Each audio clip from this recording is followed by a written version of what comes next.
Bagaimana? Yesus ini 100% manusia. Dia punya syahwat, dia ngantuk, dia makan. Tentu di dalam tubuhnya itu ada sperma. Bagaimana cara Yesus melampiaskan? Salam satu Tuhan. Para sahabat, dukung semua ya channel Bensa News Muslim. Di like, di subscribe, di share sebanyak mungkin untuk supaya mencegah sahabat-sahabat kita di luar sana tidak terpengaruh terhadap pemurtadan. Yesus itu manusia, 100% manusia. Nah, sebagai manusia 100%, dia memiliki syahwat.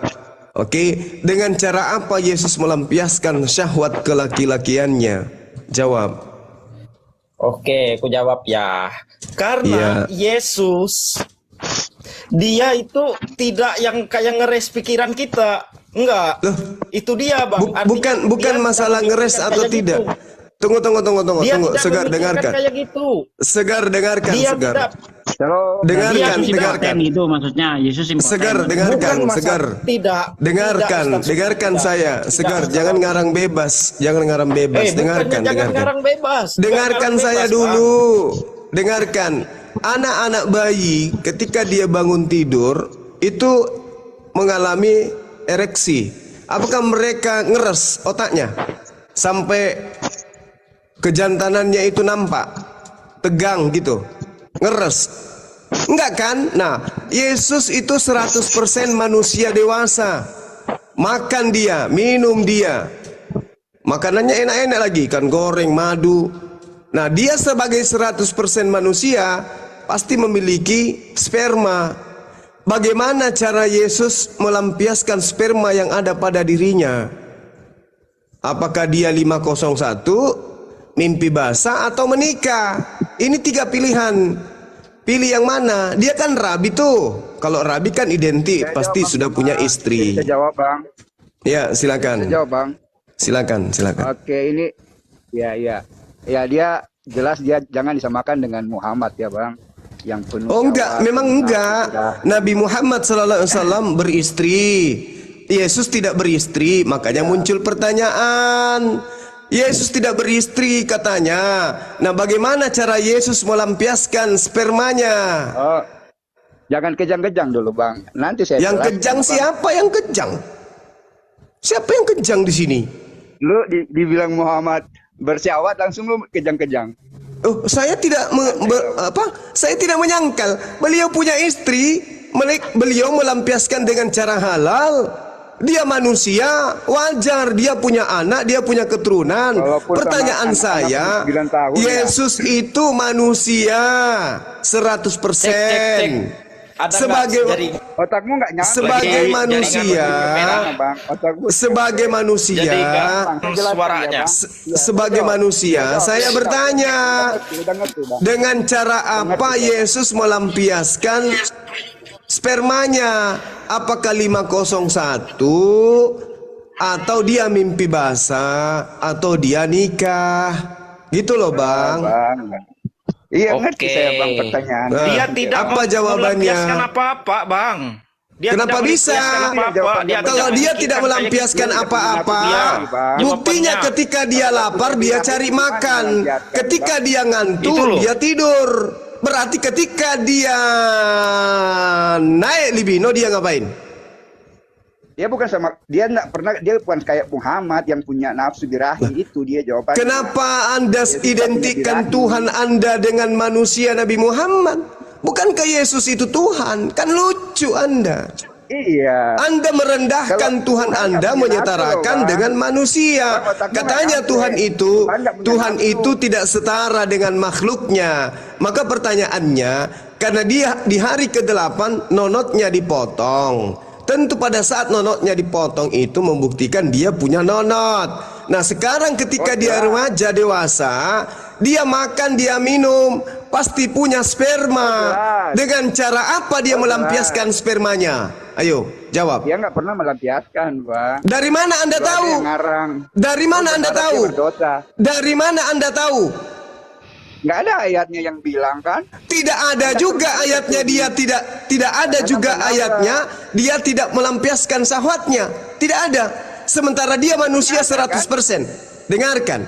Di dalam Filipi 2, dengar, jangan cuman teriak-teriak. Filipi 2. Tidak memikirkan Filipi 2. Dengarkan. Filipi 2. Dengarkan. Filipi 2 nomor 7 nomor 8. Dengarkan nomor 7 nomor 8 dari Filipi 2. Yesus menyetarakan dirinya dengan manusia. Dia sama seperti manusia. Kalau sama, pasti dia punya syahwat. Pertanyaannya, dengan cara apa Yesus melampiaskan syahwatnya? Onani? Mimpi basah? Enggak ada. Mimpi basah? Lu maksa. Atau dia nikah? Kenapa nggak ada? Nggak ada, Bang. Kenapa nggak ada? Dia tidak normal. Harus dia berdosa. Dia tidak normal gitu. Dia laki-laki tidak normal. Yesus itu. Buktinya. Yesus itu laki-laki impoten. Buktinya. Yesus itu laki-laki impoten. Buktinya aku nggak ada juga. Belum nikah juga. Gini ya. Yesus itu laki-laki impoten menurut Anda. Bang. Gitu Padahal saya kasih 3 pilihan loh. Yesus onani, Yesus mimpi basah, atau Yesus itu menikah. Saya kasih 3 loh. Yang mana yang rasional yang Yesus lakukan sebagai seorang utusan Tuhan? Onani kah?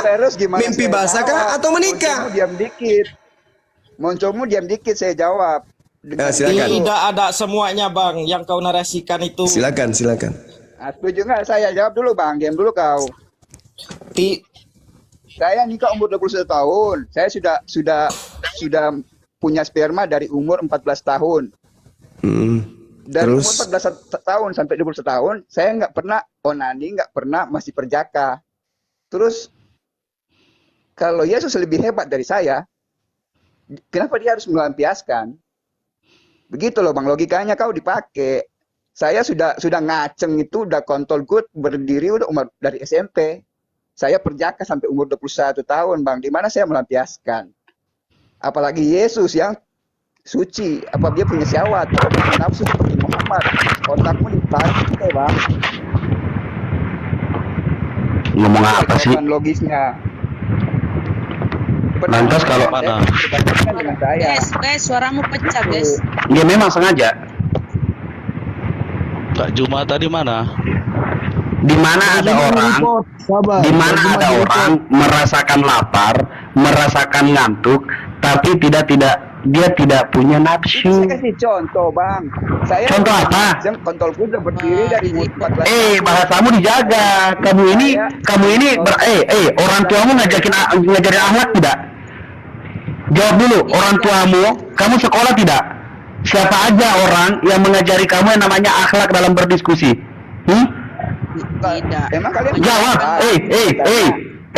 Bahlul. Enggak, gini. Diam. Saya nggak bicara dengan kau. Saya nggak bicara dengan kau. Hah? Siapa yang ngajarin kau ngomong kayak begitu, ha? Orang tuanya. Coba kalian dengar. Kau bikin kalian ngomong apa? Nono, apakah itu kasar? Apakah itu kasar seperti pada umumnya yang kau dengar?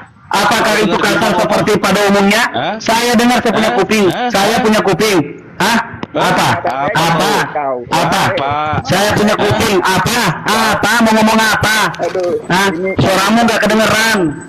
Tahu nggak? Suaramu nggak kedengeran. Turunin host. Ya, daripada siap. ini Orang. Jerpo turunin Jerpo. Woi host, ngapain lu nurut segar-segar? Main iya aja. Jerpo turunin segar-segar tidak menghujat kan. Itu yang ngomong segar-segar ngapain nurut? Oh, segar-segar yang ngomong. Bukan aku yang ngomong, itu tadi yang ngomong. Bukan, Aku iya, yang tadi Jerpo. diam. Jerpo. Iya. Dari tadi orang diam. Kau ada kebencian pribadi kah, Bang Sugi? Ya, Host, naikkan Bang Zuma, host. Iya, sudah, sabar. Oke. tapi pecah, Bes. Jelek suaramu, Bes. Iya. Kalau ada yang ini memang gunanya buat itu. Lanjut, Gurunda. Iya, bagaimana? Yesus ini 100% manusia. Dia punya syahwat, dia ngantuk, dia makan. tentu di dalam tubuhnya itu ada sperma. Bagaimana cara Yesus melampiaskan? 1. Onani, 2. Mimpi basah, 3. Nikah. Pilih yang mana yang masuk logika Anda, silakan. Yang dari abang tadi 3 itu aku tidak memilih apa-apa, abang. Loh, nggak bisa. Anda jangan mematikan akal Anda. Jangan mematikan akal Anda. Jangan. Kau tuh aneh Juma, menarasikan sesuatu yang tidak masuk akal. Iya. Ya memang nggak masuk akal karena manusia yang Anda tuhankan. Karena Anda menuhankan manusia, Anda malu. Ya, bukan mau mengatakan itu. Yesus itu onani, malu. Mau mengatakan Yesus itu mimpi basah, malu. Mau mengatakan Yesus itu menikah, malu. Ya, Juma, tapi pada kodratnya Yesus manusia 100% adalah manusia. Ini tidak ada hujatan di sini, Bung. Ini tidak ada hujatan. Orang pada tahu Juma, siapa nabimu? Nonton sunnah Nabi aja orang udah tahu siapa nabimu. Iya, kenapa dengan nabiku? Ada apa? Apakah umatnya kemudian dengar? Apakah umatnya? Dengarkan. Apakah umatnya mengajarkan ajaran? Dengarkan. Apakah umatnya mengajarkan nikah sejenis di masjid? Gak usah kau keluar-keluar. Dengarkan. Apakah umatnya nikah sejenis di masjid? Hah? Kenapa? Apakah negara Islam? Apakah negara Islam itu menjadi negara tertinggi penyakit AIDS? Atau negara Kristen? Allahu Akbar, Masya Allah. Lihat nonton kelakuan nabimu. Kalau kau mengatakan seperti itu, nonton aja kau, bantah dengan ayat. Apa yang harus kunonton? Saya punya Al-Quran. Saya tidak pernah menarasikan Yesus itu mencolok keledai. Bibel terjemahan 1928. Hei, dia memasukkan anunya di keledai. Kalau kau mau cerita kayak begitu, kita juga punya, Bung. Kita juga punya Bibel terjemahan 1928. Yesus memasukkan anunya ke keledai. Kamu apa? Kau itu modal nelan tua doang Juma. Ya? Modalmu cuma nelan tua. Jangan kau pancing kita membuka aib kitabmu. Itu bukan Yesus pelakunya, tapi kitabmu yang menerasikan itu. Kenapa? Karena agamamu di gerejamu melegalkan pernikahan sesama jenis. Paham kau? Modal nelan tua doang. Ini fakta, Bung. Nah, itu. Bibel Kristen terjemahan 1928. Yesus memasukkan anunya ke keledai. Agama apa ini punya kitab suci kayak gitu, Tuhannya kayak begitu. Parah. Padahal pertanyaan saya sederhana loh, Bang. Yesus itu melampiaskan nafsunya dengan cara apa? 1. Onani, 2. Mimpi basah, 3. Menikah. Yang mana yang betul? Yang mana yang masuk logika menurut saudara? Sebagai manusia dewasa, Yesus itu melampiaskan dengan cara apa? Kalau di terjemahan 1928 dia melampiaskan melalui keledai, itu tidak mungkin. Onani juga nggak mungkin. Mimpi basah bisa jadi, tapi masa iya setiap hari mimpi basah? Paling dia menikah. Apa buktinya dia menikah? Apa buktinya? Dia dipanggil rabi. Ujungnya kan, akhirnya kan jadi seperti ini. Karena apa? Narasi awal bukan sudah salah. Apa yang salah? Itu. Apanya? Iya, dengan segala apalah mimpi basah apa salah seperti itu. Filipi 2 nomor 7 nomor 8 Yesus 100% manusia. Ya benar, tapi kan tidak seperti itu juga. Sebagai manusia, dia tentu memiliki sperma. Bagaimana cara dia melampiaskan spermanya? Bagaimana caranya dia melampiaskan spermanya? Bagaimana caranya? Bagaimana caranya? Nggak ada sampai spesifik Loh, itu kan? Kenapa Kalau nggak Nabi ada? Muhammad udah jelas Yesus Jelas itu itu di 100% Di manusia. surah Nabi itu kan ada ayat-ayatnya. Bantah aja itu dulu. Lah, saya tidak pernah membantah apa yang dinarasikan oleh hadis-hadis palsu yang dipakai oleh orientalis barat. Nggak pernah saya. Ngapain saya Apa di ngurusin situ? itu? Saya punya kitab, saya punya Al-Quran, saya kitab Bukhari, kitab Sahihah. Ngapain saya peduli dengan urusan orang-orang penghujat dengan mengatasnamakan Harusnya kan, hadis? gini. Ngapain? Ngapain? Kan tidak terjadi seperti ini kalau nggak narasimu seperti itu tadi. Loh, Masa tadi kalau saya sampai ditanya, dengarkan, sampai makanya menyalurkan kamu baru sperma masuk. Iya, enggak, Bung, betul. kamu Seperti baru itu masuk. seharusnya. Tadi Iya, enggak. si seger-seger Kau itu dengar membawa hadis. Dia bawa hadis Bukhari 260, Bung. Kau Dia itu katakan debat Rasulullah tuh doang, menggilir modalmu. dan kekuatan Rasulullah 30 kali lipat. Menurut itu kan hadis memang yang dia bawa. tertulis. Nah, Memang ada tertulis tertulis. ayat. Oke. Nah, sekarang saya balik nanya. Yesus melampiaskan nafsunya dengan cara apa? Onani, Tadi itu ditanya itu di Loh, kitab atau ayat. onani? Nggak ada kan? mimpi basah, atau Nah, dia kan? itu menikah. Kalau yang Hah? sunnah Nabi itu kan ada ayat-ayatnya. Ya, sekarang saya tanya, Yesus itu makan, Oke, Del, biar Yesus aku itu jawab. minum, Biar aku tentu jawab dia dulu. punya sperma. Maka saya katakan kepada Coba, saudara, gini, kalau Yesus biar tidak melampiaskan melebar spermanya kemana-mana, itu kau itu menarasikan dengan cara sesuatu jangan apa? seperti itu, Onanika, Kau kan sakit juga kalau seperti itu orang atau betul bertanya yang sama dinarasikan oleh Bible 1928 dia melampiaskan lewat keledai. Benar nggak itu? Mana ada seperti itu? Lah, terjemahan kitab lama, terjemahan kitabmu yang sudah lama itu. Apa kami pakai yang lama, apa yang baru? Nah, maka dari itu saya tanya samamu, Ya apakah itu betul? makanya. Jadi sudah direvisi sekarang nggak ada lagi keledai colok-colok keledai, gitu nggak ada lagi. Nah, kan iya kan. Nggak ada lagi. Nah, karena itu saya kasih solusi. Harusnya mulutmu tuh dijaga. Tuhanmu, gitu loh. enggak. Kamu kan Kau tidak akan panutan, pernah bisa lu menghentikan berdoa. mulutku. Enggak. Bukan, enggak. Saya tanya Apa? samamu. Saya Pantas tanya, aja Yesus otak-otak itu orang itu Yesus modus. itu 100% manusia atau tidak? Aku nggak mau lagi membahas itu, soalnya sudah narasimu sudah aneh-aneh gitu loh. Yesus ini 100% Iya. manusia atau bukan? Saya tidak akan jawab Guru, itu. Gini, aku nitip pertanyaan Guru.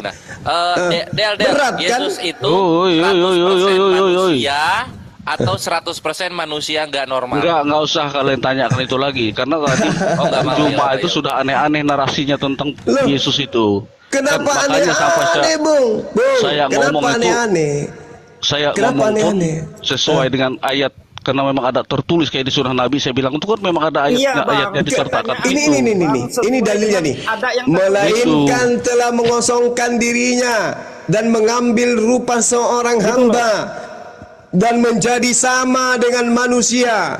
Laki-laki mana berjenis manusia mana berjenis kelamin laki-laki Enggak, mencapai seperti dewasa ini. yang tidak mimpi basah? Kalau ini Menurutmu, Juma, kalau kau tidak dengarkan. menarasikan hal-hal yang aneh-aneh, menurut kan saudara, tidak menurut terjadi kita saudara, seperti ini. menurut saudara, Kalian kan seperti akan sakit dengar, juga dengar, kalau dengar, dengar, orang-orang, dengar, apa dengar, yang dengar, kau dengar, dengar, apa? dengar, Kau dengar, itu dengar, cuma modal dengar, orang tua dengar, aja. dengar.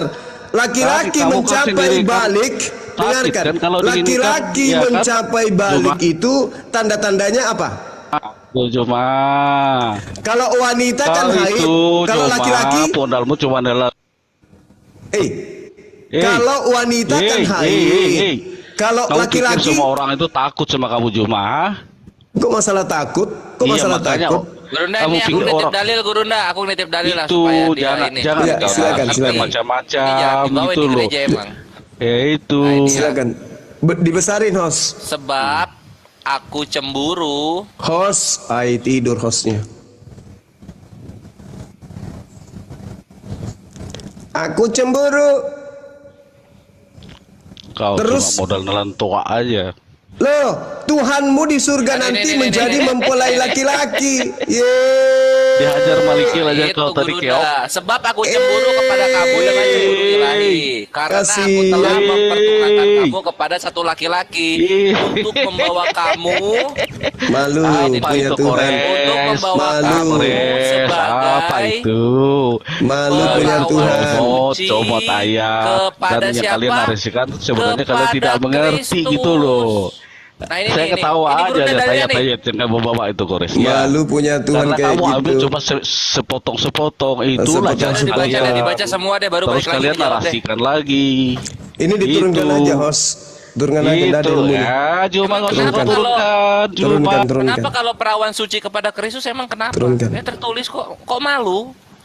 Kita ya, Rasulullah mempunyai kekuatan setara 30 laki-laki, kami bangga. Ketika gue kasih dalil perawan suci diberikan kepada Kristus, kenapa kalian malu? Kenapa malu? Ya malulah. Masa ada Tuhan begitu? Derita lo, siapa suruh menuhankan manusia? Mau kau datang besok? Kayaknya dek berhenti kau menyembah manusia dek. Datang bahas-bahas hadits, udah gitu maksa. Giliran Tuhannya. Tadi Kores. Ya? Kenapa? Cek. Kenapa? Nah. Biar hamba Tuhan, selamat Ya. malam. Selamat malam. Sinyal gue kenapa sih? Ya saya sudah. Siapa tadi itu yang Konghucu atau Buddha? saya apologetik Kristen?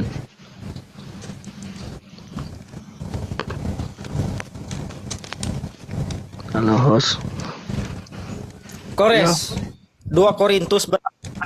Mau tanya. Tunggu. Itu Tuhan Iya, dari Konghucu atau emang Buddha? Meriam bambu dari Kristen dulu, dia, Korintus. Kristen. Sudah pernah ketemu sama Suma ini. Oh Kristen, ya udah silakan. Ada yang mau di siap deh. Nah, Ger nanti dulu Ger lah. Lu tidak menjual Ger. Silakan sama Tuhan. Ya. Ini kayaknya saya sudah berapa kali ketemu sama Bang Suma. Bang Suma ini ya. Dan selalu hal-hal yang dipertanyakan itu ya tidak sesuai dasar firman Tuhan. Nah, saya coba untuk supaya ini bisa jadi diskusi yang sehat. Tidak ada semacam saling ngejek tanpa punya dasar. Nah, yang mau ditanyakan silakan, mau ditanyakan apa? Kebetulan saya baru gabung. Ya itu pertanyaan saya. Jangan pura-pura pikun, langsung aja jawab. Yesus sebagai manusia 100%, tentu dia normal bukan? Dengan cara apa beliau melampiaskan syahwatnya? Onani, mimpi basah atau nikah? Silakan. Oke, baik. Ayat firman Tuhan di mana yang menyatakan hal seperti itu? Itu pertama. Yang kedua. Oke, ini saya jawab dulu kalau begitu. Jangan loncat ke pertama. Filipi 2:7-8. Melainkan dia mengosongkan dirinya dan mengambil rupa seorang hamba dan menjadi sama dengan manusia. Dan dalam keadaan sebagai manusia, ia telah merendahkan dirinya dan taat sampai mati, bahkan sampai di kayu salib, mati kayu salib. Ini dia rendahkan dirinya dalam keadaan manusia. Jangan kalian bantah, sebagai manusia berjenis kelamin pria, bagaimana cara Yesus melampiaskan syahwatnya? Onani, mimpi basah atau nikah? Jawab. Saya jawab. Ada pastor Katolik, itu pastor yang dikenal luar biasa. Dia tidak pernah mimpi basah. Dia tidak pernah. Iya, ada. Ini manusia biasa. Bagaimana Anda bisa mengetahui dia tidak pernah mimpi basah? Anda setiap hari pegang nonotnya. Anda menjaga nonotnya gitu. 24 jam Anda pelototin. Karena pikirannya tidak ada hawa nafsu. Namanya orang yang pikirannya tidak ada hawa nafsu. Bagaimana ada manusia tidak punya hawa nafsu? Aduh, ada lah Bang. Apa? Ada. Siapa yang tidak punya hawa nafsu? Yesus aja punya hawa nafsu. Ya, coba kasih contoh ayat, kasih contoh kasus di mana dia punya hawa nafsu. 2 Korintus 11 nomor 2, sebab aku cemburu kepada kamu dengan cemburu ilahi, karena aku telah bertunangan kamu kepada satu laki-laki untuk membawa kamu sebagai perawan suci kepada Yesus. Siapa Apa yang cemburu? ketawa? Siapa yang katakan Kenapa itu? ketawa? Wahyu 19 nomor 6 sampai 8. Diam, Anda tidak paham Bible. Lalu aku mendengar seperti suara himpunan besar orang banyak seperti desa air, seperti dari guru yang hebat. Katanya gini, marilah kita bersukacita dan bersorai-sorai memuliakan Dia, karena hari perkawinan anak domba telah tiba. Pengantinnya telah siap sedia, dan kepadanya dikaruniakan supaya memakai kain lenan halus. Ayo. Oke, saya buktikan bahwa tidak ada kawin mengawin, tidak ada yang namanya kawin mengawin sama seperti orang-orang yang di dunia, Bang. Kalau orang di dunia kawin mengawin, dengar dulu. Marilah ke sini, aku akan menunjukkan kepadamu pengantin perempuan dari mempelai Yesus. Ini apa ini? Hei. Wahyu 21:9. Marilah ke sini, aku akan menunjukkan kepadamu pengantin perempuan dari mempelai Yesus. Ya, terus. Saya bisa jawab nggak? Saya bisa jawab nggak? Yesus memiliki mempelai wanita. Gaya kamu itu dari dulu seperti itu. Tidak mau kasih kesempatan sama orang. Yesus mempunyai mempelai wanita. Kamu jawab ini, betul? Kamu jawab. Kamu tak curhat. Kamu tak curhat. Oke, silakan. Awas kalau curhat. Oke, saya jawab. Perkawinan yang ada di dunia dengan perkawinan yang ada di surga itu berbeda, Bang. Berbedanya apa? Kalau perkawinan, tunggu dulu, sebentar. Perkawinan di dunia itu pastinya perkawinan itu hawa nafsu, ada istilahnya persetubuhan. Itu sama seperti surganya Abang ya. Itu banyak istilahnya, ada hal-hal yang kawin mengawin, ada hal-hal yang luar biasa, ada pesta seks lah istilahnya. Ya, itu memang sudah jelas. Itu memang sudah jelas, banyak hamba-hamba Tuhan yang pihak sebelah, pihak Abang itu kan pernah mengatakan bahwa itu ada pesta seks. Tapi kalau di Kristen itu, Bang, tidak ada pesta seks, Bang.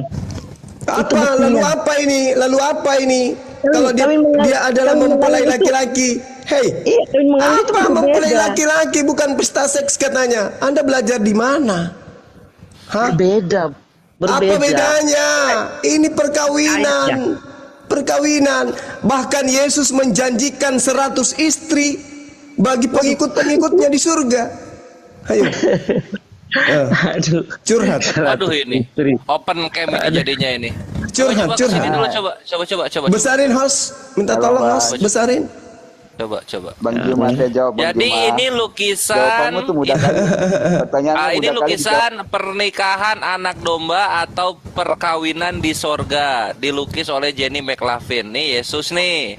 Ini jemaat Kristus. Nah, ini ngantri nih, mau nunggu dikawinin semua. Tuh, pada ngantri. Ya, kawin itu apakah persetubuhan, Bang? Persetubuhan. Saya jawab, Bang. Saya lucu. Kalau mau dibilang bukan persetubuhan, ya pernikahan dong. Nah, ini lihat lagi di sini. Ini The Wedding of the Lamb ya, grup Bible Study nih, bukan grup Al-Qur'an Study. Perhatikan di sini. Nah, di sini dikatakan begini oleh kawan-kawan grup Bible Study. Mana dia? Tunggu ya. Ini.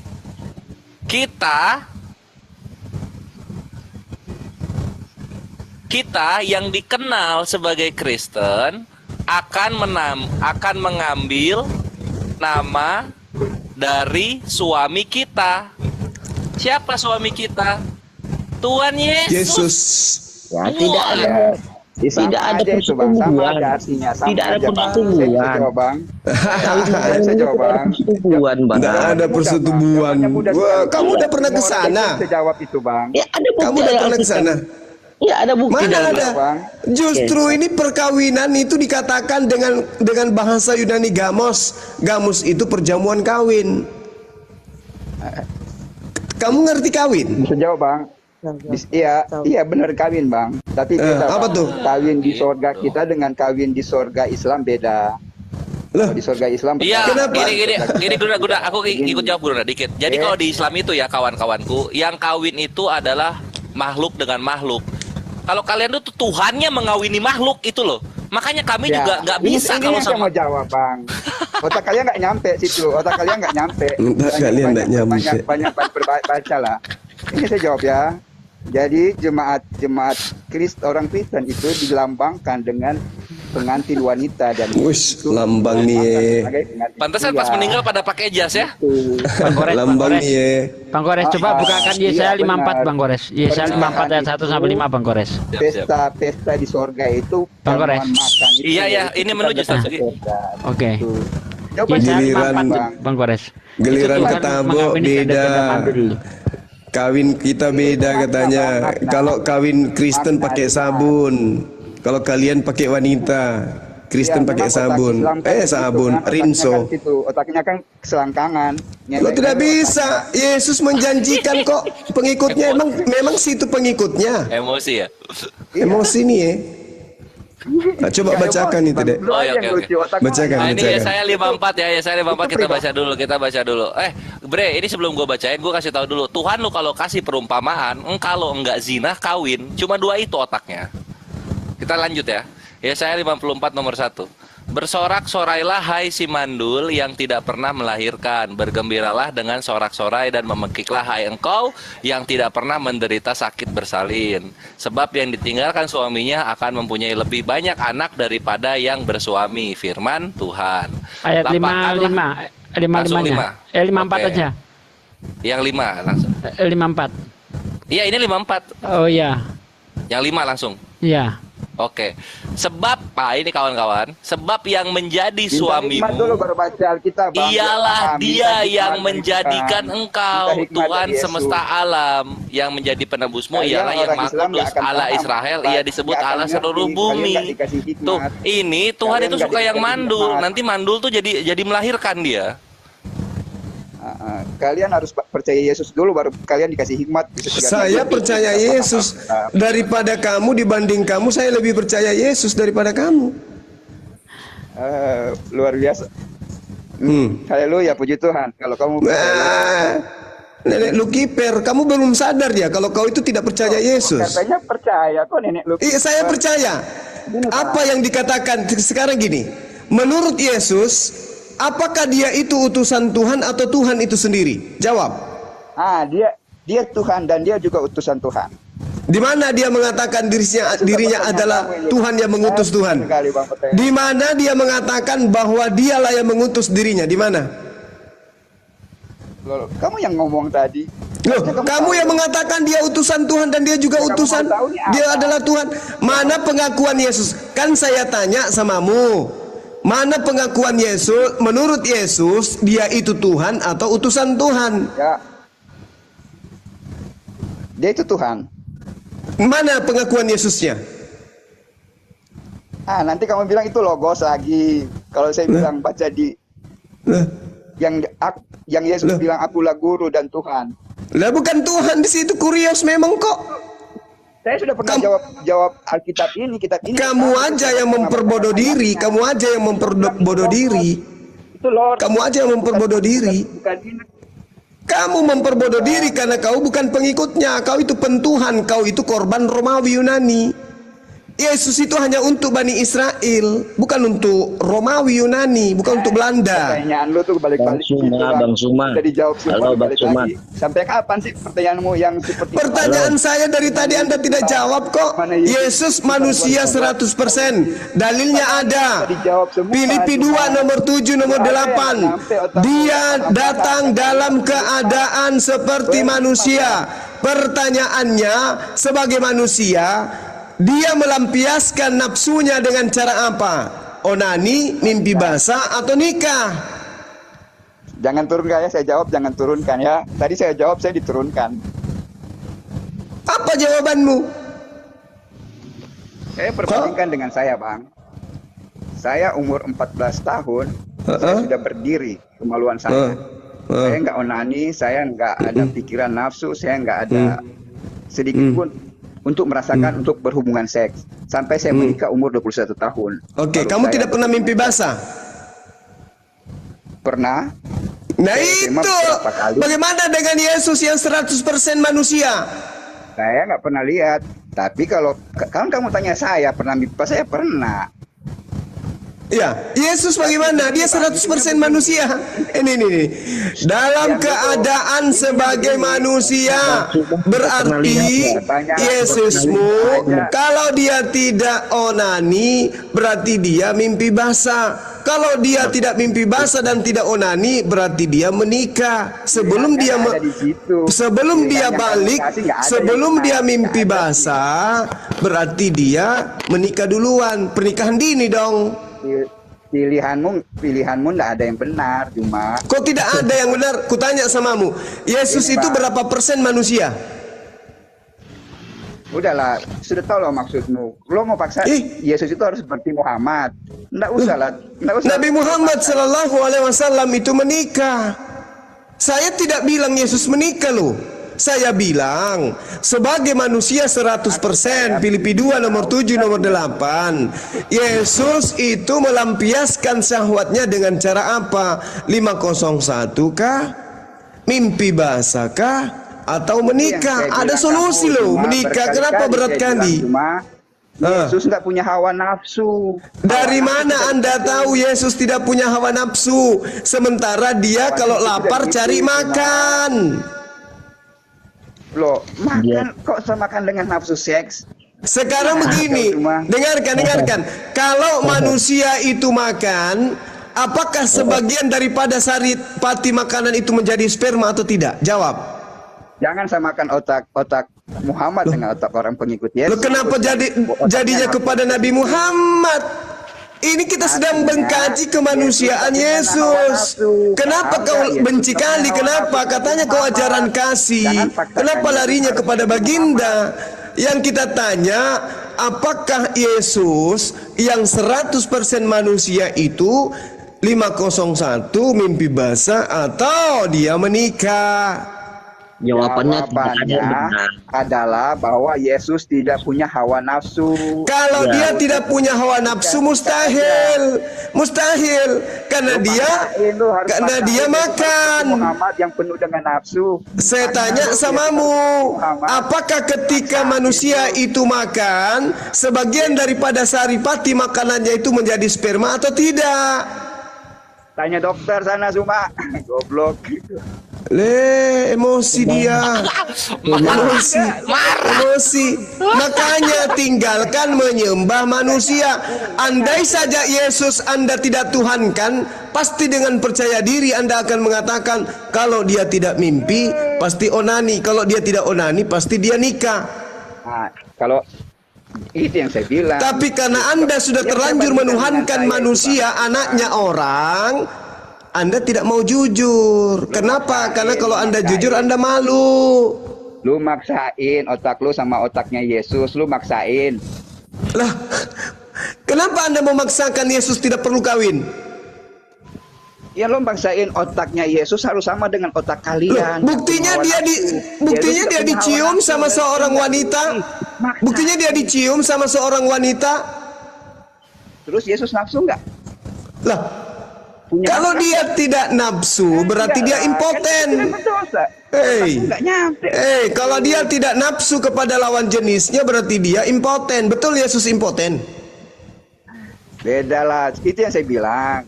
Yesus nggak punya hawa nafsu sama seperti kalian. Loh, dari mana Anda mengatakan Yesus tidak punya hawa nafsu? Dari mana? Buktinya lapar dia ngamuk. Begitu dia kelaparan, dia cari buah dari pohon ara. Dia datang ke pohon ara itu ingin makan, kelaparan dia. Begitu ditemukan pohon aranya itu tidak berbuah, dia ngamuk. Kenapa dia ngamuk? Karena dia tidak bisa menahan rasa lapar. Artinya dia punya nafsu. Kalau Yesus punya rasa ngantuk, punya rasa lapar, berarti dia punya nafsu. Makanya muncul pertanyaan. Hawa nafsu itu kan yang seperti kambing itu kan dari iblis. Yesus bukan dari iblis, itu aja Bang. Lu bedain lah, dia Tuhan kok mau samakan dengan manusia Muhammad sih gimana? Nggak ada Katanya lawan Yesus manusia manusia. Ini dalilnya. Filipi 2 nomor 7 nomor 8 ada dalilnya, Bung. Dia menjadi hamba itu sama yang seperti membedakan. dengan Kalau manusia. orang Islam, Dia menjadi otaknya seperti hawa nafsu. manusia. Beda Dia dengan menjadi orang seperti Islam sih, manusia. Dan dalam keadaannya sebagai manusia, ia merendahkan dirinya. Dia datang dalam keadaan manusia 100%. Dan dia berjenis kelamin laki-laki. Kalau laki-laki setahu saya, kalau dia dewasa mimpi basah. Untuk membuktikan dia masuk ke fase kedewasaan balik. Seperti begitu. Lah, otak kalian yang nggak punya Jadi, hikmah tuh seperti jadi itu. Yesus ini tuh gimana sih? Dia tuh 100% manusia biasa atau 100% manusia nggak normal? Gimana sih orang ini? Gua agak bingung ini. Itu tuh harus punya nafsu, harus punya nafsu seks. Ya seenggaknya kawin normal gitu dengan satu orang wanita kan bisa normal tuh. Normal. Ya otakmu Mana nyampe sih? Yesus kok mau paksakan dia harus seperti Muhammad yang punya nafsu dan harus kawin, harus Loh, melamar. kalau Nabi Muhammad nggak nyampe, kan Nabi Muhammad kekuatannya setara dengan 30 laki-laki. Yesus jadi manusia normal aja, cowok normal, menyukai wanita, menikahinya gitu. Ya kalau nggak menyukai wanita, nggak menikahinya kan 100% manusia nggak normal gitu loh kawanku. Susah, masa otak kayak begitu nggak nyampe sih? Dia 100% manusia, tapi ingat dia juga 100% Tuhan. Nah, 100% manusianya ini yang kutanya. 100% manusia katamu kan? Nah, sebagai 100% manusia, tentu dia punya syahwat, punya nafsu. Pertanyaan saya, bagaimana cara melampiaskan nafsunya Yesus?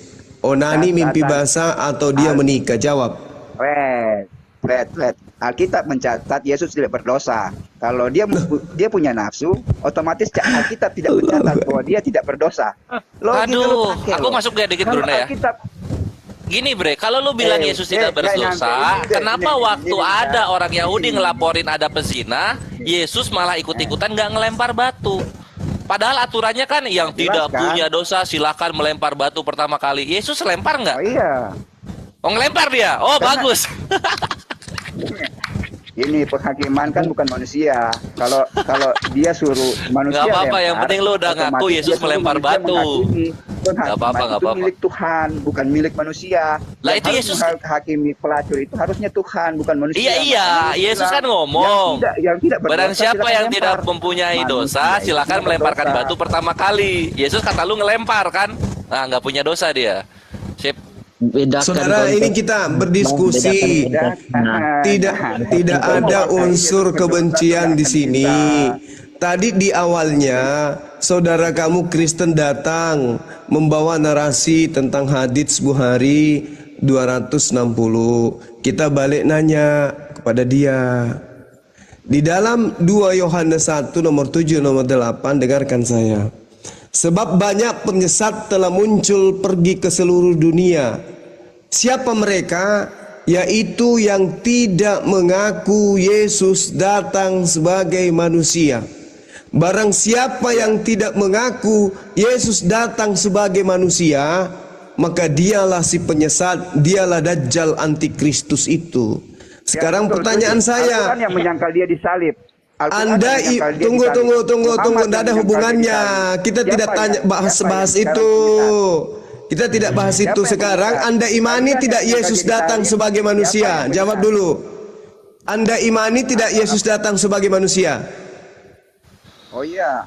Dia adalah Oke. sebagai anak Allah. Dia mengaku dia Oke, anak Allah. sebagai manusia atau anak Allah ini nih, Anak Allah pasti Allah. Dengar, Juma. Anak Penyesat Allah. itu dengarkan. Anak Allah pasti Allah. Penyesat itu adalah mereka yang tidak menerima Yesus datang sebagai manusia. Itulah penyesat dan antikristus. Sekarang kita mau uji apakah Anda antikristus? Yesus Anda imani datang sebagai manusia atau bukan? Itu.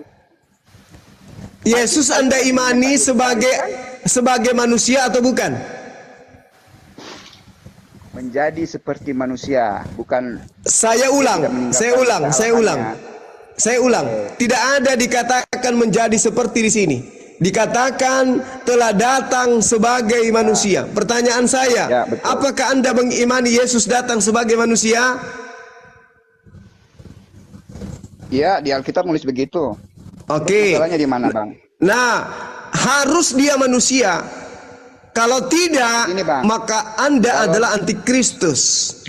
Cuma Bang, kalau sebentar, dia Bang. datang sebagai Allah, semua orang bertobat. Dia datang sebagai manusia supaya orang Oke, menerima diselamatkan. baik. Berarti dia Dia sudah sebagai Anda Allah, akui sebagai semua orang manusia. Oke. Sebagai manusia, Sederhana aja, Pak. dia melampiaskan syahwatnya dengan cara 501, Balik lagi, mimpi balik lagi. basah, Udah dijawab tadi, balik atau lagi. dia nikah. Jawab. Nggak ada semua yang kamu bilang itu nggak ada. Loh, kalau tidak ada berarti dia datang bukan sebagai manusia. Ayo. Lu mau samakan dia dengan manusia berdosa. Dia manusia suci. Dia nggak berdosa. Siapa bilang? Yang Ini dia datang sebagai membedakan manusia, Yesus Bung. dengan Bung, manusia ini kita datang dengan sebagai saya. manusia. Nih, Ya. nih. Datamu di dalam kitabmu. Bang, bentar bang. Bener bang. Bang Zuma. Lu harus bedakan Iya. dia itu manusia suci, kita ini manusia berdosa. Ini ada haters ini di atas. Namanya Astari. Dia komen di bawah, demi koin Zuma tidak menghormati Muhammad. Jangan berdebat tanpa ilmu. Tolong di ultimatum dulu bang. Ini Astari yang foto profilnya warna kuning. Demi koin, maksudnya apa lagi nih? Demi koin Zuma tidak menghormati Muhammad. Jangan berdebat lo Zuma tanpa ilmu. Bukhari 2457. Ini dia penghujat ini. Gak usah ditanggapi lah bang. Kok tersinggung dengan kata-kata begitu? Iya, Kalau lo diturunkan tanggapi aja, berarti benar. Turunkan aja. Kalau kau Diturunkan. tanggapi itu berarti itu benar. Diturunkan aja. Memang sekarang orang-orang Kristen ini tidak mampu berdaya, tidak berdaya dia melawan hadapi. Lu yang kejang, lu yang nggak mampu bang. Udah dijawab kamu kok. Udah dijawab. Yang mana ini? Sederhana jawabannya. Yesus Saya manusia Bang Zuma, Tuhan, apa bukan tuh, manusia Bang biasa Zuma? seperti kita, manusia suci dia. Manusia suci gimana? Manusia suci kok gitu? Bang Zuma. Iya. Kita masyarakat dia tidak berdosa. Saya. Itu aja bang. Nah dosanya Yesus apa coba? Oh, bagus. Dia- Pertanyaan dia yang sangat kambing, menarik. dia Anda diam, selesai. Anda diam. Anda bertanya, dosa Yesus apa coba? Udah Diam ya. tahu lu mau bilang tadi yang kambing, nyelek kambing itu apa? Keledai. Bukan. Dengar. Tuhan mengatakan di dalam Ulangan 26:27, barang siapa yang tidak melakukan hukum Taurat dengan perbuatan maka terkutuklah dia. Yesus sendiri mengakui di dalam Matius 5 nomor 19, barang siapa yang meniadakan hukum Taurat meskipun yang paling terkecil dan mengajarkan kepada orang lain, maka dia akan menempati tempat terendah di dalam api neraka. Sekarang pertanyaan saya, siapa yang mati terkutuk di atas tiang salib membatalkan hukum Tuhan? Siapa? Bang, jangan kau samakan dengan Muhammad yang diracun, Bang. Loh, kenapa lari ke Nabi Muhammad? Ini Anda mengatakan bahwa Yesus itu manusia suci kan? Kalau dia manusia suci, kenapa dia mati terkutuk? Halo Bang Zuma. Bilang mati terkutuk. Galatia 3 nomor 13, Yesus mati terkutuk di atas tiang salib. Kalau dia manusia suci, kenapa dia mati terkutuk? Bang Zuma. Hanya satu pertanyaan yang bisa menjawab itu, Bang. Alasan dia ditarik apa, Bang? Allahu Akbar. Allahu Akbar. Alasan kenapa dia terkutuk? Allahu Alasan dia Akbar. terkutuk apa? Alasannya dia terkutuk karena dia membatalkan semua hukum Tuhan. Ingat di dalam Ulangan yang tadi saya katakan, barang siapa yang tidak melakukan hukum Taurat dengan perbuatan maka terkutuklah dia. Yesus sendiri mengatakan itu. Yohanes 7 nomor 49. Apa dikatakan di sana? Orang banyak ini yang tidak mengenal hukum Taurat, terkutuklah dia. Yesus mati terkutuk. Apakah dia manusia suci? Itu kalian mengklaim dia itu disalib itu mati terkutuk. Bukan klaim, itu kitabmu sendiri yang mengatakan itu. Galatia 3 nomor 13, Yesus mati dengan cara terkutuk di atas tiang salib. Pertanyaannya, apakah dia berdosa, Bang? Dosa karena dia membatalkan hukum Taurat. Wow. Begini, saya jawab satu persatu, Bang, ya. Dari Silakan. dia terkutuk. Ya, dia harus terkutuk untuk menggantikan kutukan kita. Lah, ini dia nih. Ternyata kalian, gara-gara kalian Yesus itu mati terkutuk. Waduh, parah ini Kristen. Enak kali kau membuat Yesus mati terkutuk hanya dosa kalian. Enak kali. Sementara di dalam kitabnya orang Yahudi, orang diupah berdasarkan perbuatan masing-masing. Kenapa kalian menjadikan Yesus sebagai tumbal? Kenapa? Pertanyaanmu ini sudah berkali-kali dan saya sudah pernah iya, ini lucu, ini lucu. Yesus itu datang, dengarkan. Yesus itu datang bukan untuk meniadakan hukum Taurat, tapi untuk menggenapi, melengkapi. Galatia 3 nomor 13, Kristus telah menebus kita dari kutuk hukum Taurat dengan cara menjadi kutuk karena kita. Sebab ada tertulis, terkutuklah orang yang digantung pada kayu salib. Kok bisa? Kok bisa ini? Kok bisa? Ini Yesus ini. Halo. Dengarkan, sebagai manusia 100% yang mati terkutuk, kemana perginya? Surga atau neraka? Berdoa aja dulu Bang. Bagaimana bisa surga? Gimana bisa surga ini? Di mana Yesus bisa masuk surga? Di mana? Yesus mengatakan di dalam Matius 5, dengarkan. Yesus mengatakan di dalam Matius 5 nomor 19, barang siapa yang meniadakan hukum Taurat dan mengajarkan kepada orang lain, maka dia akan menempati tempat terhina di kerajaan surga alias neraka. Yesus dikatakan terkutuklah orang yang digantung pada kayu salib. Di dalam Efesus 2 nomor 15, Matius 2 nomor 15, dengan matinya Yesus di atas tiang salib, Yesus telah membatalkan hukum Taurat beserta semua ketetapan yang ada di dalamnya. Orang yang membatalkan hukum Taurat itu, orang yang membatalkan hukum Taurat, menurut Tuhan kemana perginya? Neraka atau surga? Saya bisa izin bicara, izin bicara. Yang berbeda, jangan ulang-ulang aja. Izin bicara. Iya, saya tanya makanya. Orang yang membatalkan hukum Taurat, menurut Yesus, dia ke surga atau ke neraka? Izin bicara, bisa nggak? Dia ke surga menyediakan tempat bagi umat. Mimpi lu. Dia nggak ke neraka. Mimpi. Dia ke surga menyiapkan tempat buat. Mimpi. Pertanyaan saya, menurut Yesus, orang yang meniadakan hukum Taurat dan mengajarkan kepada orang lain, itu tempatnya surga atau neraka? Izin bicara. Jawab. Jawab Bang. Kreatif lah lo Bang, cari pertanyaan yang berbeda lah. Kalau jangan gitu dari tahun ke tahun. kasih tahu lah dulu pertanyaan sama kamu kawan. Jawab. Sejarah Kristen mula-mula. Ini tahu. Agama Kristen itu adalah pengikut Paulus di Antioquia. Orang-orang yang tidak bersunat, kumpulan pemakan babi dan penyembah dewa-dewa. Itulah Kristen mula-mula, pengikut Paulus. Sejarahnya ada nggak? Kisah Para Rasul 11. Kisah Para Rasul 11, Anda baca satu perikop. Pertama-tama yang disebut Kristen itu adalah pemakan babi dan manusia-manusia tidak bersunat yang hidup di Antioquia. Pengikutnya Paulus. Masih mau ku datang besok? Sekarang pertanyaan tuh, kalian tahu nggak? Bang Suma, boleh saya jawab? Boleh, silakan. Tadi Bang Suma bilang ayat siapa yang mengajarkan, dia akan dapat apa itu tadi? Tempat terendah di dalam kerajaan langit. Apa tempat terendah itu? Neraka. Tempat terendah dalam kerajaan Allah. Waduh, berarti itu neraka ya? Itu asumsi.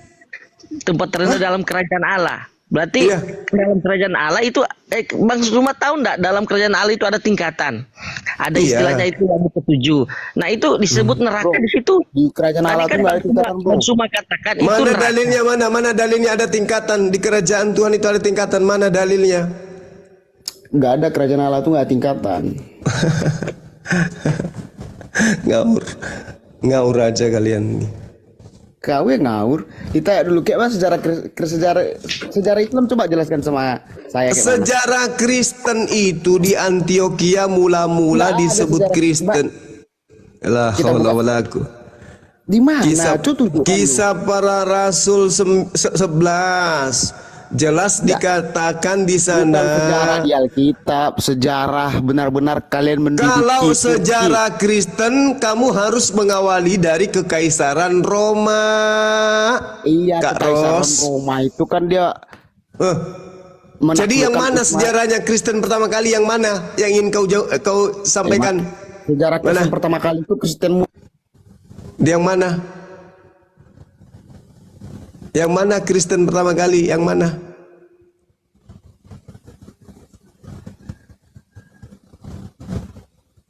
Kristen pertama kali Kristen itu di mana?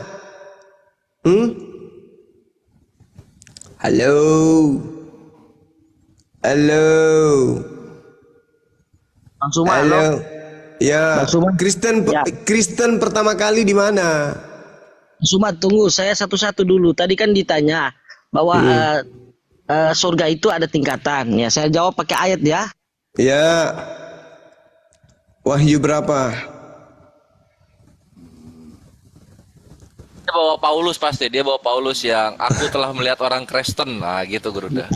Ya, itu kan harus ada dalil, harus ada dasar. Iya. Di mana dalilnya? Itu tadi saya Di mana? Kamu belajar Bible aja deh sama Bang Suma. Daripada kamu ke gereja dipatol sama pendeta, disedot duitmu. Gimana tanpa belajar memberikan data-data. ayat? Mau belajar sama Bang Suma kok sepenggal-sepenggal ayat diambil. Enggak, Kak Ros. Justru kalau belajar sama saya itu ketika saya katakan tempat terendah itu betul. Saya enggak ngarang-ngarang. Itu saya jawab, itu saya bantu. Apa yang kamu bantah? Enggak ada yang bisa kamu bantah. Ini sekarang ada. Apa? Itu tingkatan sorga itu. Coba Matius 5, coba kamu baca Matius 5 nomor 19, apa kata Yesus? Tempat terendah di situ bahasa Yunaninya apa? Supaya kamu paham. Apa di situ? Alakistos. Alakistos itu apa?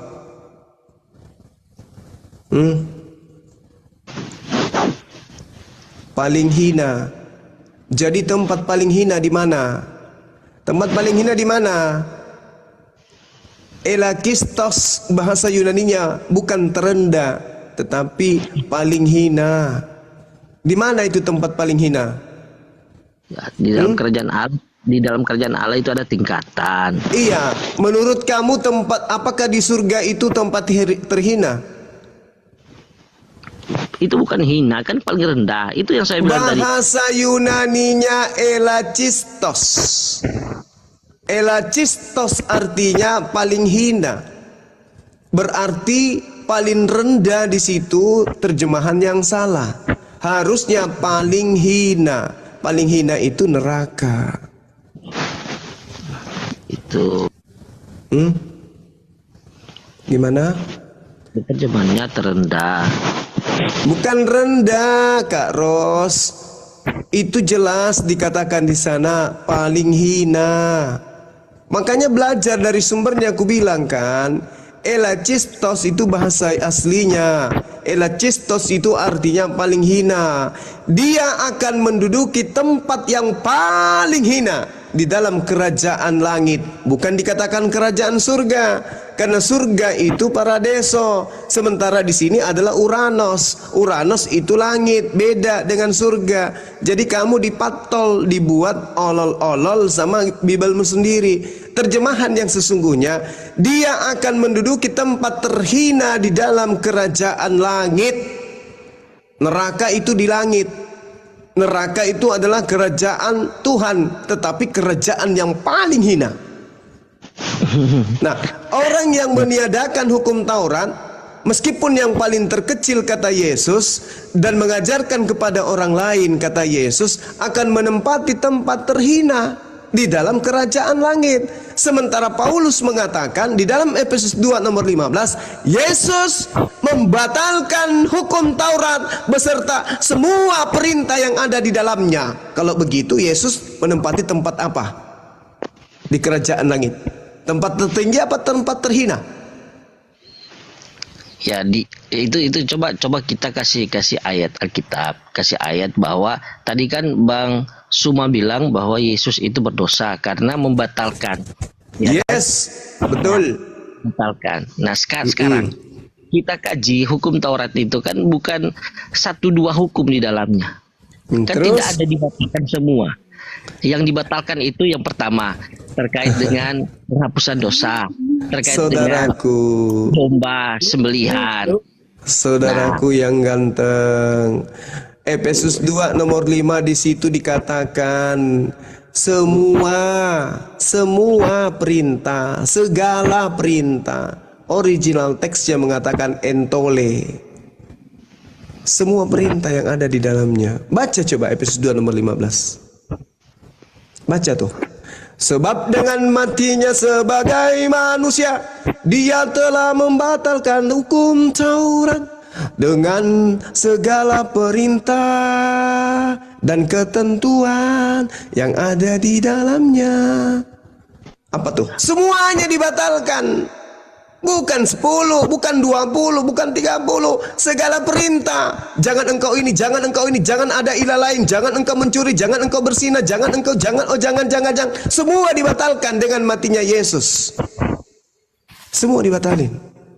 Setelah dibatalin perintah Tuhannya, Paulus membuat perintah-perintah baru. Makanya Yesus mengatakan, iblislah yang menjadi bapakmu.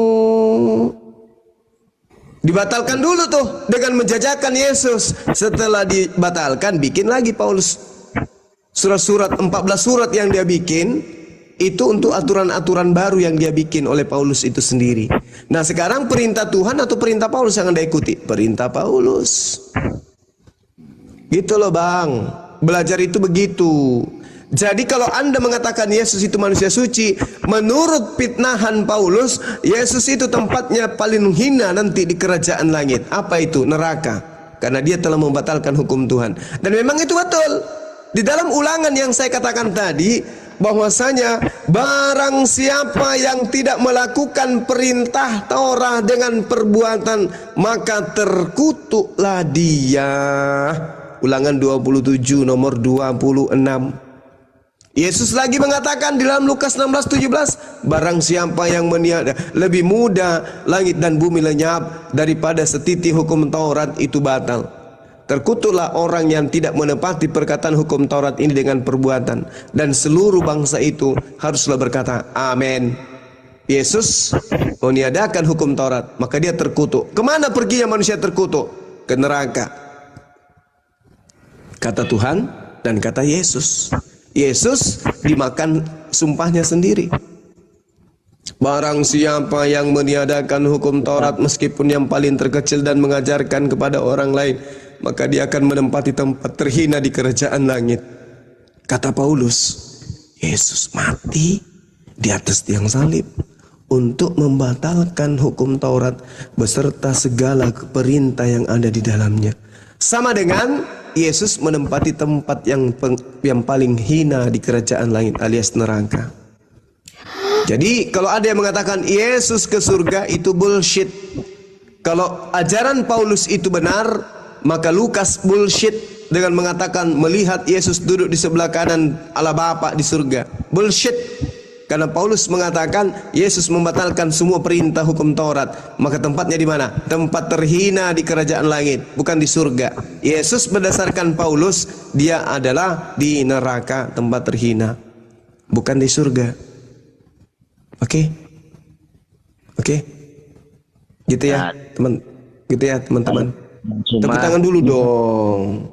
Di mana hukum Taurat itu dibatalkan secara aturannya? Kalau berarti Yesus melegalkan pembunuhan, begitu maksudnya. Sebab dengan matinya Yesus telah membatalkan hukum Taurat dengan segala perintah. Iya. Ini segala perintah. Jangan engkau membunuh. Itu sudah dibatalkan.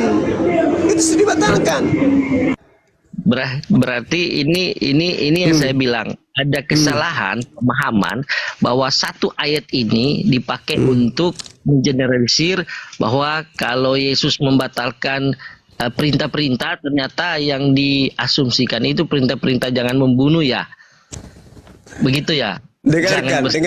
Dengarkan Galatia 5 nomor 1 apa kata Paulus? Apa dikatakan? Dengan matinya sekarang kita bebas sebab Kristus sudah membebaskan kita dan memerdekakan kita dari penghambaan. Kita dibebaskan dari mana? Dibebaskan dari hukum-hukum Tuhan. Itu. Bukan. Itu jangan disalahartikan. Loh, malah Paulus menganggap hukum Taurat itu adalah sampah. Nah, ini yang saya bilang, hukum Taurat itu jangan dibuat semua itu hukum Taurat yang dianggap sampah. Tapi kan ada hukum Taurat itu ada hukum terkait asusila, hukum Taurat terkait dengan budaya, dengan ajaran agama. Kan hukum Taurat itu bukan cuma satu jenis. Itu kan banyak segala perintah yang ada di dalamnya dihapuskan. Itu bukan begitu cara menafsirkannya, bukan begitu. Lalu? Karena kalau ayat ini dikatakan bahwa Yesus melegalkan pembunuhan, kenapa di ayat yang lain itu mengatakan bahwa jangan membunuh, ya kan? Bung, kenapa saudara, begitu? Kenapa ada kontra seperti itu? Saudara, saya katakan sama saudara, yang mengatakan dan yang memfitnah Yesus membatalkan segala perintah bukan siapa-siapa, Paulus. Iya, tapi kan Paulus punya cara pandang, bukan semua perintah yang sesuai dengan ini apa ini? Bukan itu original teksnya kan tadi sudah kubacakan. Di situ dikatakan segala perintah. Segala perintah terkait hukum apa? Kalau hukum Taurat kan itu bukan cuma satu jenis hukum Taurat. Nah, ini perkataan Paulus. Itu Yesus telah membatalkan hukum Taurat dengan asusila, dengan kehidupan sosial. Ada begitu banyak hukum Taurat, ada berapa ratus hukum Taurat. Segalanya sudah dibatalkan. Itu bukan berarti 10 hukum Taurat, jangan membunuh, jangan berzina, itu sudah ditiadakan. Dia telah membatalkan hukum Taurat dengan segala perintah dan ketentuannya. Ini perkataan di dalam kitab saudara. Bukan itu cara menerjemahkannya. Sekarang mari kita uji. Bung, mari kita uji. Yesus menurut saudara itu Tuhan atau utusan Tuhan tok? Ya, Yesus itu Allah yang menjadi Allah yang adalah firman menjadi manusia di dalam Yesus. Itu penjelasan. Berarti dia adalah ilah. Ya, dia wujud Allah, kepenuhan kealahan ada di dalam diri Yesus. Berarti dia adalah ilah kan? Iya. Oke. Mari kita buktikan bahwa Anda sudah mengaminkan ajaran Paulus ini. Keluaran 20, Tuhannya Yesus mengatakan, jangan ada ilah lain di hadapanku. Tadi Anda mengatakan Yesus itu adalah ilah. Betul atau betul? Ya, ilah ini kan Allah. Ilah ini kan Allah. Pada saat kemudian Tuhan mengajarkan Nabi Musa, jangan ada ilah lain di hadapanku. Musa tidak membuat ilah-ilah lain. Ya. Yahudi tidak membuat ilah-ilah lain. Orang Roma membuat ilah baru bernama Yesus. Anda tadi mengatakan Yesus itu adalah ilah. Sementara Tuhannya Yesus mengatakan jangan ada ilah lain di hadapanku. Artinya jangan kau menganggap Yesus itu sebagai ilah. Anda sudah menganggap, Anda membatalkan hukum Taurat angka pertama yang mengatakan jangan ada ilah lain. Ternyata Anda membuat ilah lain. Anda membuat ilah lain dari rupa manusia anak Maria. Kalau Anda tahu siapa Yesus, pasti Anda paham. Yesus ya itulah alasannya. Itulah alasannya Anda membuat ilah baru, karena Anda menganggap Yesus itu adalah Tuhan. Anda sudah melanggar. Anda sudah melanggar hukum ke-10 yang pertama. Jangan ada ilah lain di hadapanku. Justru Anda menggantikan ilahnya Bani Israel menjadi manusia Yesus. Dan Yesus itu Allah itu sendiri. Itulah yang dimaksud Anda tidak akan pernah bisa satu tempat ibadah dengan Yahudi. Karena Yahudi tidak pernah menggantikan ilah mereka dengan anak Maria. Iya, karena Anak mereka- Maria menjadi ilah, menggantikan Zeus, itu hanya ada di Romawi Yunani. Tidak diakui di Yahudi. Yesus itu ilahnya orang Roma, ilahnya orang Yunani. Yang diajarkan sampai ke Belanda, Belanda, Portugis ajarkan ke Indonesia. Bukan ilahnya Yahudi Yesus itu. Itu ilah baru buatan Roma, buatan Yunani melalui tangan Paulus. Pandangan kamu, Bang, pandangan kamu. Tapi pandangan kami kan berbeda. Iya, itu pandangan Anda. Makanya sekarang saya tanya, apakah Bani Israel, dengarkan, apakah mereka praktisi Torah mengilahkan Yesus? Ya, itu urusan mereka. Nah, Itu urusan. bukan Karena masalah jangan- urusan mereka, bukan masalah urusan mereka. Memang mereka tidak menggantikan ilah mereka dengan anak Maria.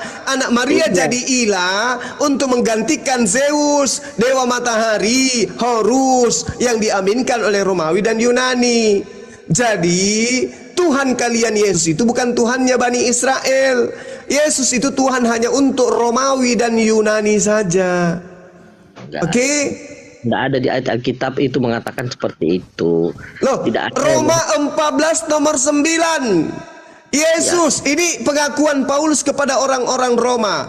Di dalam Roma 14 nomor 9 di kitab saudara jelas dikatakan Yesus karena untuk itulah Yesus mati dan bangkit supaya dia menjadi Tuhan. Coba, Tuhan untuk siapa?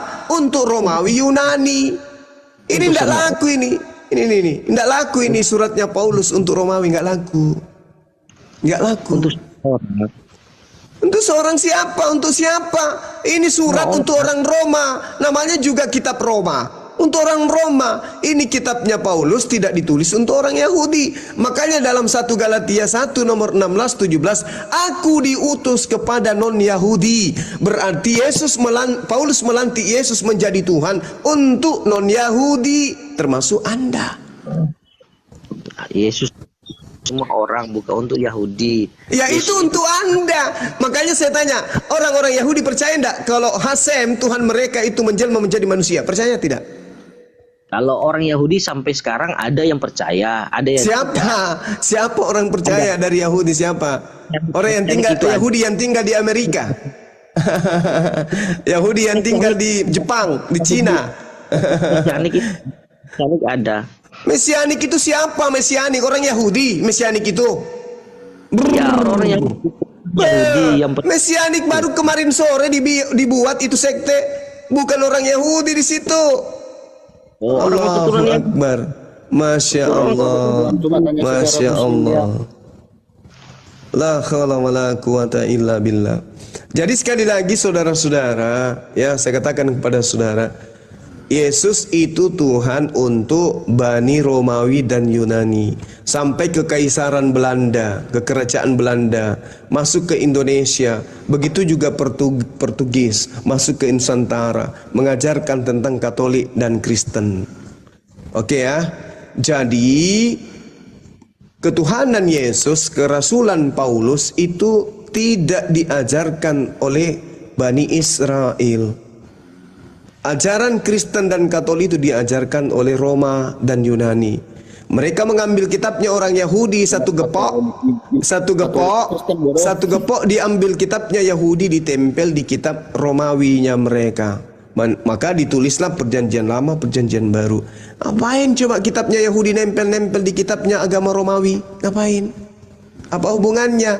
Sementara kitabnya orang Yahudi khusus untuk Yahudi saja. Kenapa diambil terjemahannya ditempel di kitabnya orang Roma? Untuk apa? Untuk dipakai nipu-nipu. Agar dianggap bahwa perjanjian baru itu firman Tuhan karena didukung oleh kitabnya Yahudi. Ditertawakan. Buktinya ada enggak tertawa? Sampai hari ini orang Yahudi tidak mengakui Kristen. Gimana tuh? Orang Yahudi, sejarah kalian aja enggak jelas. Yahudi yang punya hak, dia yang punya kitab. Coba dulu jelaskan sejarah kenapa Sunni, Syiah, Pisa itu aliran banyak. Cobalah dulu. Aliran Sunni Syiah itu dengarkan, Tuhannya tetap Allah. Yahudi Kristen, Yahudi Tuhannya Allah, Kristen Tuhannya Yesus. Beda. Beda kita. Ayo. Inilah. Praktisi Torah hari ini ibadah di sinagoge, mereka punya kitab berbahasa Ibrani dan Aramaik, tidak mengenal Yesus. Tidak ada Yesus diibadahi di sinagoge, nggak ada. Mereka tidak kenal Yesus. Yesus itu tokoh fiktif buatan Romawi dan Yunani untuk menggantikan dewa Horus, dewa mereka. Mereka mengambil kitabnya Yahudi, mereka tempelkan di situ supaya cerita perjanjian baru itu dianggap sebagai penggenapan dari kitabnya orang Yahudi. Orang Yahudi sendiri menutup mata, bukan memandang sebelah mata, tapi menutup dua-dua matanya untuk memandang kitabnya orang Roma Yunani. Mereka tidak pernah menganggap itu sebagai kalam Tuhan. Dalam sejarah ada nak?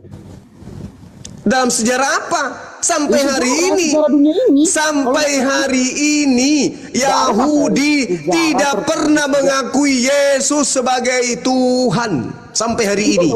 Kita tidak bicara Yahudi itu nanti dulu. Sekarang kita bicara Kristen. Lah, Kristen ini pertama kali di Antioquia. Pengikut Paulus, bukan pengikut Yesus. Siapa bilang pengikut Paulus? Sekarang saya tanya sama saudara, Kristen itu tanya, bagaimana kalian menguasai gereja yang di Turki? Itu bukan apa hubungannya? Apa hubungannya? Tidak ada hubungannya dengan Kristen. Dengarkan. Ajaran agama Islam itu adalah ajaran para nabi. Ajaran menyembah kepada Allah itu adalah ajaran para nabi.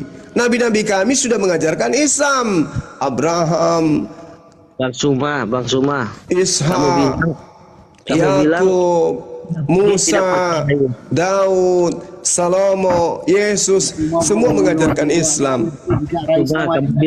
Kamu bilang semua orang Yahudi percaya Yesus. Murid-murid Yesus itu orang Yahudi. Murid-murid Yesus memang betul. Murid-murid Yesus itu bukan Kristen. Yang sampai ke Antioquia menjadi Kristen itu Paulus.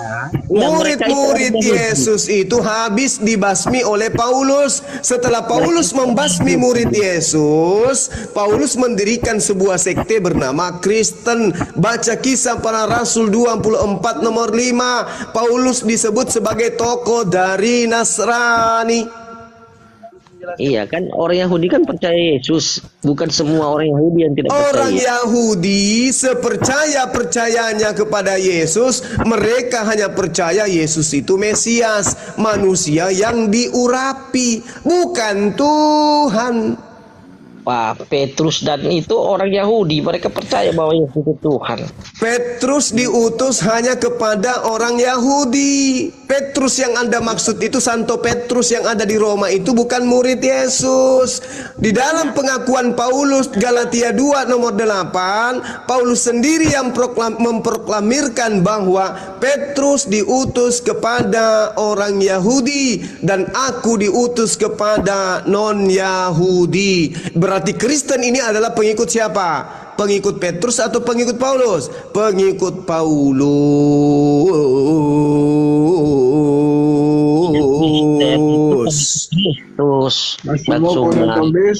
Masih mau datang besok. Namanya Kristen, pengikut Kristus. Betul. Layaknya slanker. Orang-orang yang ngefans kepada slang, tapi apakah mereka dikenal oleh kakak? Oleh orang-orang yang menjadi personil daripada slang? Kenal tidak mereka? Tidak, mereka aja yang ngaku-ngaku. Sama seperti yang ada di dalam kota Antioquia. Pertama kali disebut Kristen mereka itu adalah pengikut Paulus, bukan pengikut Yesus. Itu dalil di dalam kitab saudara sendiri. Baca kitabnya Anda supaya Anda paham. Kisah Para Rasul 11 nomor 26. Mereka tinggal bersama-sama. Siapa yang tinggal bersama-sama dengan mereka? Paulus atau Yesus? Mereka tinggal bersama-sama dengan jemaat itu 1 tahun lamanya sambil mengajar banyak orang di Antioquia. Murid-murid itu pertama kalinya disebut Kristen. Murid yang dimaksud ini siapa? Yesus, muridnya Yesus atau muridnya Paulus? Muridnya Yesus lah, bukan muridnya Paulus. Nenekmu kiper. Lalu pergilah Barnabas ke Tarsus untuk mencari Saulus, dan setelah bertemu dengan Saulus, ia membawa Saulus ke Antioquia. Siapa Saulus ini? Paulus. Maka setelah tinggal bersama-sama dengan jemaat itu 1 tahun sambil mengajar banyak orang di Antioquia lah, murid-murid itu pertama kali disebut Kristen. Siapa? Murid siapa? Paulus. Kristen itu singkat, itu Kristen itu kan orang-orang yang melakukan perintah Yesus, yang mengikuti ajaran Yesus, bukan Paulus. Dengarkan. Kalau orang-orang yang disebut murid adalah mereka yang mengikuti perintah Yesus, mereka tidak akan mungkin ke Antioquia. Kenapa? Di Matius 10 nomor 5 nomor 6 Yesus mengatakan apa? Penulisnya mengatakan apa? Yesus berpesan kepada ke-12 muridnya agar jangan ke bangsa lain. Jangan ke Antioquia berarti. Berarti kalau ada yang ke Antioquia bukan murid Yesus. Siapa yang ke Antioquia? Paulus itu kan dapat tugas dari Yesus. Di mana? Yesus, dengar. Yesus di dalam Yohanes 17 nomor 8, sebelum dia terangkat ke langit, dia sudah mengakui segala firman yang engkau berikan kepadaku, yang engkau wahyukan kepadaku, telah ku sampaikan kepada mereka, dan mereka percaya engkaulah yang telah mengutus aku. Telah aku sampaikan semua. Jadi sebelum Yesus terangkat ke langit, semua firman telah Yesus sampaikan kepada muridnya. Di situ tidak ada Paulus. Naiklah Yesus ke langit, datang lagi Paulus. Itu siapa Juma? Apa? Yang di surga itu siapa Juma? Yang di langit maksudnya, bukan di surga. Oranon itu bukan surga, tapi dia kembali ke langit. Dia terangkat ke langit. Di langit mana? Di langit yang biru, pelukismu agung, siapa gerangan. Dia sama seperti Elia. 2 Raja-Raja 2 nomor 11. Elia terangkat ke langit. Sama seperti Yesus. Tidak bisa menyamakan pribadinya. Lebih bagus Elia. Elia tidak dibunuh, Bung. Elia tidak dibunuh. Kalau Yesus dibunuh dulu. Dia ini bodoh, dia nggak tahu pribadi sama kodrat. Dan kenaikan Yesus itu diceritakan dengan dusta. Dusta itu. Yesus adalah sejarah. Dusta. Yesus adalah sejarah. Bohong. Tidak dusta. Sejarah kalian dulu jelaskan, tolonglah. Kalau emang kalian sejarah kalian itu ada. Bohong. Bagaimana caranya? Dengarkan. Bagaimana caranya Lukas melihat langit terbelah? Teruslah kau bawa. Bagaimana caranya bagaimana Lukas melihat langit terbelah? Lukas Podolski, pemain bola tuh. Lukas melihat langit terbelah. Lalu dia melihat Yesus terangkat ke langit, langit terbelah. Yesus duduk di sebelah kanan Tuhan. Sekarang saya tanya sama saudara. Gimana? Penipu. Semua orang yang mendengar ini mulut kau tuh penipu, tahu enggak? Saya berdasarkan data. Kalau Anda menuduh saya penipu, hati-hati bro. Kalau Anda katakan sebagai penipu, kalau Anda mengatakan saya penipu, berarti data-data yang saya baca itu adalah data-data penipu, kan gitu Bang. Saya kan membaca data, Bang. Kalau saya dikatakan penipu, berarti yang menipu kita di sini adalah data di dalam Bible Anda. Kan begitu. Kau jawab dulu aku, sejak kapan? Kau jawab dulu aku, sejak kapan Islam menyembah Yahweh? Islam tidak pernah menyembah Yahweh. Yahweh itu dewa Mesir kuno. Menjadi Yesus. Di mana Bani Israel menyembah Yahweh? Yahweh itu adalah dewa banci milik Mesir kuno. Gimana sih teman-teman kita ini menyembah dewanya orang Mesir kuno? Pietro, cobalah diam dulu. Iya, saya kan menjawab. Kami umat Islam tidak pernah menyembah Yahweh, sebab Yahweh itu adalah dewa banci milik Mesir kuno. Parah ini orang. Pelan-pelan kita telusuri dari sejarahnya gitu. Sekarang saya balik nanya, sejak kapan para nabi menyembah anak Maria? Meow. Loh, itu malaikat sendiri yang turun kok. Saya tanya, sejak kapan para nabi?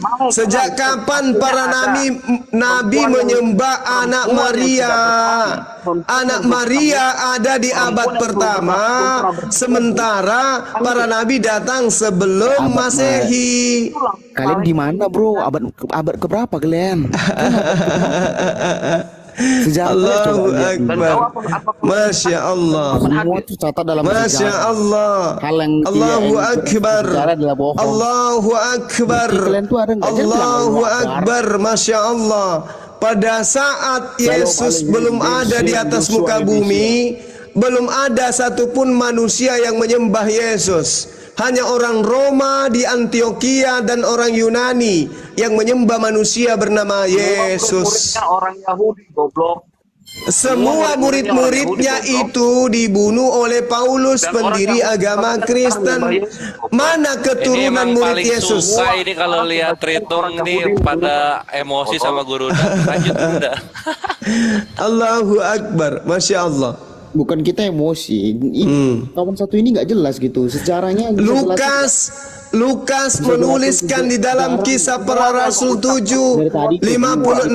Sejarah kalian nggak jelas. Lukas berkata, sungguh aku melihat langit terbuka dan anak manusia berdiri di sebelah kanan Tuhan. Bagaimana caranya Lukas melihat manusia berdiri di atas surga? Ya karena matamu tertutup. Lukasnya matanya kok bisa pakai teropong apa dia melihat ke surga? Saya tanya sama saudara. Aku melihat langit terbuka. Jangan bicara. Dan aku melihat Yesus berdiri di sebelah kanan Elohim. Pertanyaan saya, Lukas melihat Elohim di sebelah kiri Yesus itu pakai teropong apa? Pertanyaan saya sederhana loh. Kisah Para Rasul 7:56.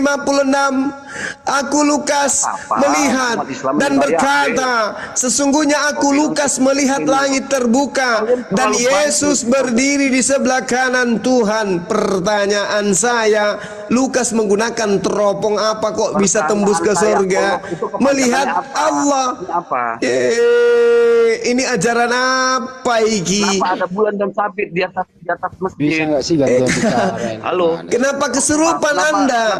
Anda harusnya membantah data-data dalam kitab saudara. Kisah Para Rasul 7 nomor 56. Lalu katanya, sungguh aku Lukas melihat langit terbuka dan melihat Yesus berdiri di sebelah kanan Elohim.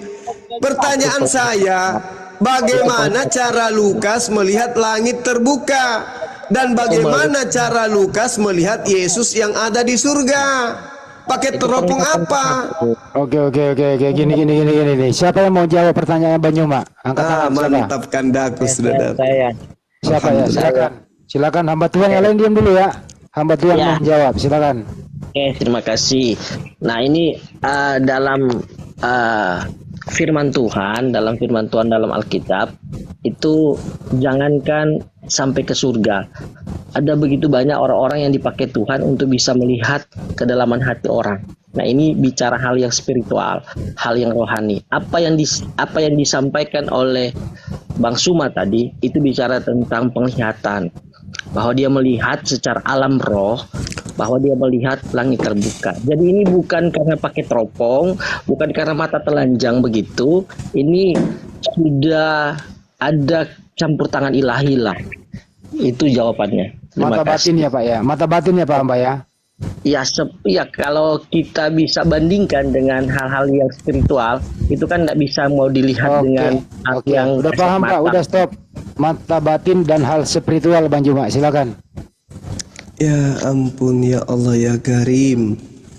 Di dalam kitabnya orang Yahudi, Tuhan itu diceritakan tidak sama seperti makhluk. Bahkan di dalam 1 Timotius 1 nomor 17, Tuhan itu tak nampak. 1 Timotius 6 nomor 16, tidak ada manusia yang bisa melihat Tuhan, karena Tuhan itu tidak serupa dengan apapun dan Tuhan itu tidak terhampiri. Lukas kemudian mengarang, aku melihat langit terbuka dan melihat Yesus duduk di sebelah kanan Allah. Dari mana Lukas bisa tahu bahwa yang di sebelah kirinya itu adalah Allah, sebelah kanannya Yesus? Pakai teropong apa? Bukankah di dalam uraian Musa, di dalam Ulangan 33 tidak ada Keluaran 33, tidak ada kemudian manusia yang bisa hidup melihat Tuhan. Yesus juga mengatakan, kau tidak bisa melihat Bapa, suaranya pun tidak bisa kau dengar. Ini Lukas ngarang. Dia melihat Bapa duduk di sebelah kiri, Yesus di sebelah kanan. Ini agama apa pakai tipu-tipu kayak begini? Anda mengatakan itu penglihatan. Apakah Anda sudah bisa mengakui bahwa Lukas itu adalah nabi? Jawab. Ya, Oke, saya silakan. jawab. Ya, silakan. Saya jawab pakai ayat. Ya. Anda kalau buka ayat nggak kedengeran suara Bapak, sebutin aja. Kisah 9 coba tolong dibantu. Saya tidak bisa. Apa itu Pak? Kita bantu pakai apa? Kisah Para Rasul 9 ayatnya ke-10. Kisah 9. Kisah 9. Ayatnya ke-10. Ayat 10. Kisah 9 10 ya? Ya. Oke, saya bacanya Pak. Tenang aja Pak, kita bantu kok. Di Damsyik ada seorang murid Tuhan bernama Ananias. Firman Tuhan kepadanya dalam suatu penglihatan. Begitu? Oke, saya jelaskan ya. Nah, itu yang saya katakan tadi. Dalam firman Tuhan, dalam dalam kepercayaan kami orang Kristen, saya tidak tahu dengan kepercayaan yang lain. Dalam kepercayaan orang Kristen ada yang namanya pekerjaan Roh Kudus. Nah, pekerjaan Roh Kudus ini terkait dengan hal-hal yang spiritual. Penglihatan tadi yang dilihat oleh Lukas, ya kan? Yang dilihat oleh murid-murid Tuhan. Nah, ini juga terjadi kepada Ananias. Dia juga mendapatkan penglihatan, dia bisa melihat Tuhan. Artinya, kalau ayat Alkitab yang tadi disinggung oleh Bang Suma, itu kita tidak bisa lihat langsung Tuhan. Tetapi dengan alam roh, dengan spiritual, kita bisa lihat. Artinya tidak secara kasat mata, tidak secara secara mata yang najis inilah istilahnya. Kita pakai istilah penglihatan itu berarti secara alam roh. Dan ayat-ayat yang saya sampaikan itu bukti peneguhan dari apa yang saya sampaikan. Mungkin itu. Terima kasih. Langsung Bang Juma direspon. Iya. Di dalam kitabnya orang Yahudi, Kejadian, dan juga di dalam Bilangan 12:6, jika di tengahmu ada seorang nabi, maka aku Tuhan akan menyatakan diri kepada nabi tersebut. Apakah Anda sudah mengakui Lukas ini nabi? Dia membuka data dia nih. Ya. Halo. Pertanyaannya Pak, apakah Anda mengakui Yesus itu Lukas itu nabi? Silakan Pak. Ya, Saya jawab. Saya sebentar cari interferensi juga supaya bisa jawab. Jadi begini, sebelum saya jawab, jadi saya katakan tadi bahwa dalam iman Kristen ada yang namanya pekerjaan Roh Kudus. Nah, di zaman lama, perjanjian lama itu hanya nabi-nabi yang memiliki suatu